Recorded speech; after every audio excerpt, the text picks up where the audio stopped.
Hey, this is Tony here with Salt Strong, and in this video we're going to be discussing proper fish handling, revival, and release. Especially if you're a catch and release fisherman, or you happen to catch a fish that is out of season, you can't keep it, or it may be a fish that is too big to keep. It's very important that you properly handle these fish. That way they live on to fight another day and help populate our rivers, bays, and estuaries.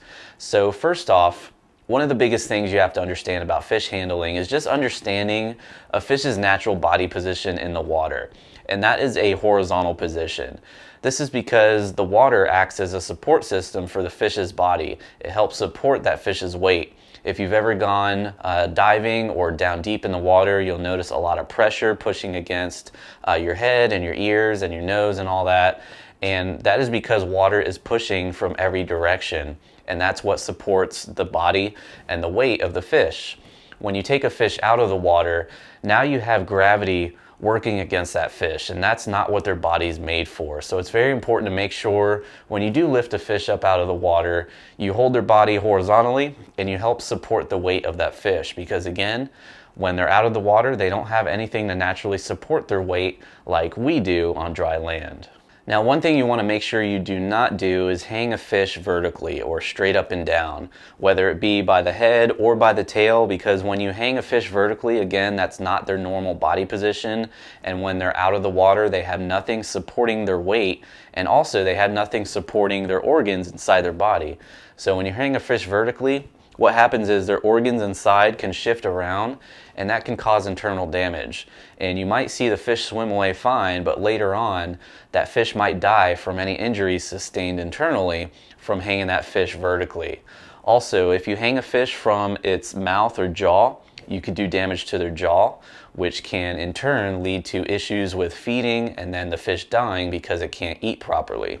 Also, never want to hold the fish by the gill plate or the gills or just their head in general. Don't hold the fish by the head and hang them vertically, just because the injuries that can be sustained from that can lead to death. Also, with the tail, you don't want to hold a fish by its tail. You don't want to hold it vertically like that, because you can actually break the bones in their tail. You can also do damage, which can hinder their ability to swim.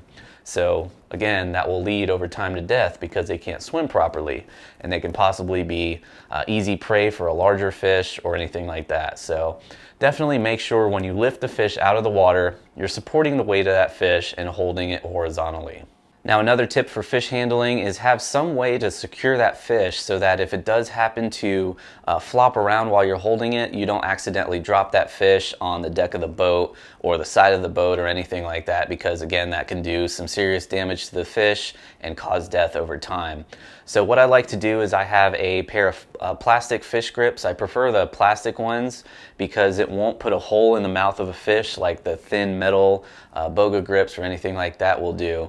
So I like to use those plastic ones. It gives me a nice secure hold on the fish's mouth. That way, if it does start to slip or flop around, have a nice secure grip on that fish so it doesn't fall and hit the deck. Also, when you do hold them with the fish grips, again, hold them by the fish grips with the mouth, support that belly, hold that fish horizontally. Now, as far as proper revival and release of a fish, I actually have a clip I'm going to walk you through here of a very large redfish that I caught and released. So let's go ahead and take a look. So this was a very large 47-inch redfish I ended up hooking into on light tackle on the flats, and that's another thing, that when you are using light tackle, those fish are going to fight a lot longer, so they will expend more energy. So it's very important to properly revive and release these larger fish. Now, once I got the fish close enough, I was able to get control of the fish with the fish grips, and this is a great way to revive a fish, especially if you're in a pedal kayak. You can just hold the fish on the side of the kayak using the fish grips and just pedal, and that will allow water to flow through the gills of the fish. You can also do this on a boat with a trolling motor. Just hang the fish off the side and hold on to them while the boat's moving, or you can just position yourself into the current and allow the current to naturally force water through that fish's gills to get more oxygen to the fish. Now, I took advantage of this time to make my way over to an island that was nearby. That way I can get out of the kayak and properly release the fish, which I'll show you here. Just got in the water with the fish. You want to move their tail around. That helps release some of that lactic acid buildup, and just move their tail from side to side, and then you'll eventually start feeling that fish start to kick, Once it starts kicking on its own, that's when you want to release the fish and make sure it swims away. So one last thing you really need to also consider when you are releasing fish is water temperature. If you're fishing in the middle of the summer, the water temps are really warm, it's going to take a lot longer to revive those fish properly because they're very exhausted. They get very exhausted very quickly. And just think of it as if you went running out in the middle of the day on a hot summer day. You're going to get tired very quick and it's going to take you longer to recover. Same thing with the fish. There's less oxygen in the water, there's less dissolved oxygen because of that warmer water, so it's going to take longer for those fish to recover as opposed to cooler water, which has a lot more dissolved oxygen and those fish can recover a lot quicker. So definitely make sure you're taking the time to properly revive those fish. Wait till they start kicking on their own. Don't just kind of push the fish away and then you may start seeing it swim away, because in a couple minutes that fish might be belly up.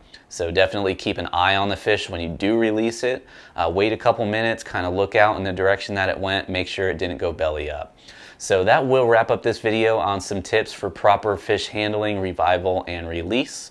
If you have any questions about this, please feel free to leave a comment down below. Until then, thanks for watching, and I'll see you on the next video.